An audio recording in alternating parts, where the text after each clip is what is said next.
यो चिज आफैमा एकदमै इन्ट्रिकेट छ के, एकदमै जटिल,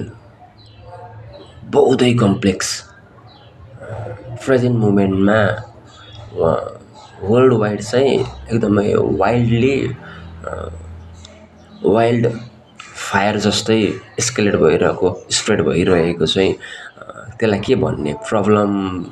भन्ने या इस्युजको रूपमा हेरिरहेको छ कि, हेरिरहेको चिज चाहिँ एडिक्सन, दुर्व्यसन भनौँ न। यो दुर्व्यसनको विषयमा चाहिँ आज हामी केही कुराहरू एक्सप्लोर गर्न गइरहेका छौँ क्या। अब यो चिजले अब संसारभरि कसरी आफ्नो प्रभाव जमाइरहेको छ, कसरी कस्तो इम्प्याक्ट पारिरहेको छ भन्ने कुरा त हामी हरेक इन्डिभिजुअललाई होइन ज्ञात नै छ नि त। हरेक माझ चाहिँ यसले कुनै न कुनै रूपमा प्रभाव जमाइरहेको छ नि त है। यो कस्तो छ भन्ने कुरा चाहिँ मैले यो कुरालाई चाहिँ यस्तो छ, यतिको जटिलो भनिरहन पनि जरुरत छैन कि, त्यो त्यति गम्भीर छ यो चिज, त्यति जटिल छ नि त यो चिज चाहिँ। तर एउटा कुरा चाहिँ मैले के एनालाइसिस गरिरहेको भन्दाखेरि चाहिँ मेरो आफ्नो एनालाइसिस हो यो चाहिँ। कस्तो भन्दाखेरि चाहिँ हामीले एडिक्सन हुन्छ नि, दुर्व्यसनलाई चाहिँ प्रब्लमको रूपमा हेरिरहेको छौँ के। दुर्व्यसन एउटा समस्या हो, एडिक्सन एउटा डिजिज हो, प्रब्लम हो भनेर हेरिरहेको छौँ क्या।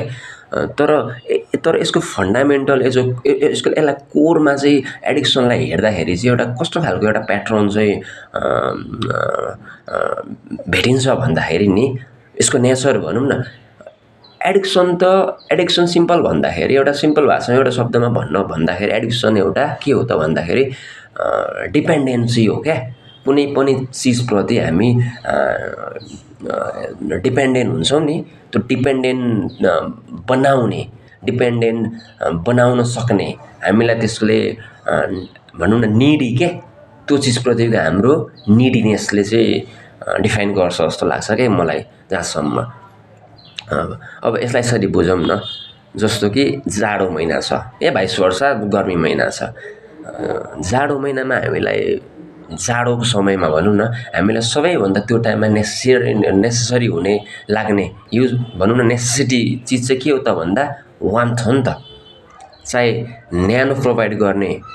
लुगा होस्, चाहे न्यानो दिने केही न केही जे पनि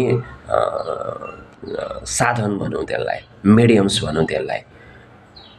समस्या चाहिँ त्यतिखेर के हो त, समस्या जाडो थियो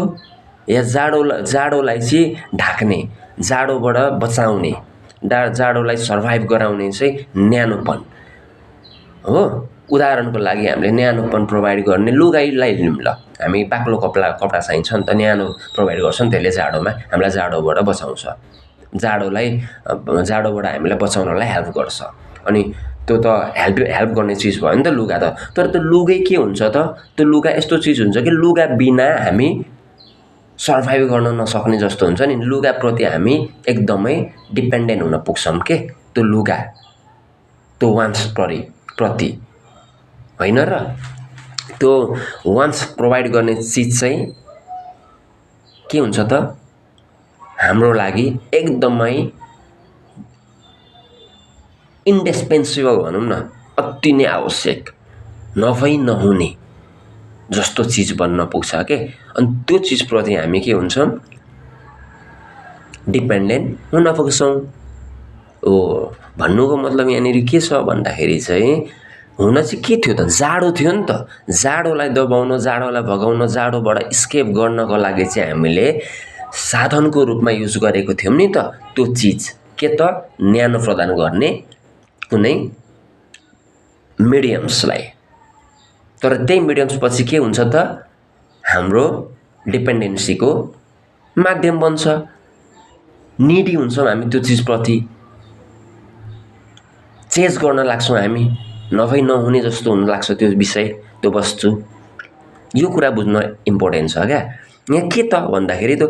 एडिक्सन भनौँ न, एडिक्सनको माध्यम जुन चिज हामी स्केपको लागि माध्यम बनाएको चिज थियौँ नि त्यो चिज समस्या हो कि त्यो चिज कुनै चिजसँग भाग्नलाई चाहिँ केसँग भागेको थियौँ त यसको लागि त यो त मेटाफोरिकल टर्म्स हो है हामी जाडो थियो नि त हामीलाई जाडो भयो त्यही भएर हामीले त्यो चिज